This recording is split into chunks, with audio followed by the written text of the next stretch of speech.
সিজদায় পড়ে আল্লাহরে বলবেন, আল্লাহ এই পৃথিবীতে আমি ছাড়া তোমার গোলামের অভাব নাই, কিন্তু তুমি ছাড়া আমার দ্বিতীয় কোনো রব নাই।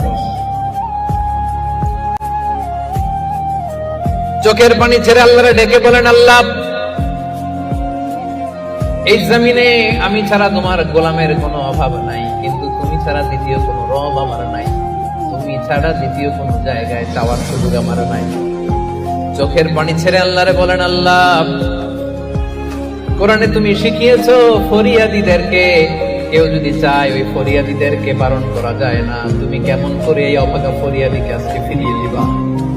চোখের পানি ছেড়ে আল্লাহর কাছে চান, সব তিনি দিয়ে দিতে পারেন। চিল্লায় বলেন ঠিক কিনা? গোটা বিশ্বের সবাই আমাদের যার যা লাগবে সব যদি আল্লাহর কাছে চাই, আল্লাহ যদি সবাইকে সবকিছু দিয়ে দেয়, আল্লাহ বলে আমার ক্ষমতার 1 ইঞ্চিও কমবে না। চিল্লায় বলেন ঠিক কিনা?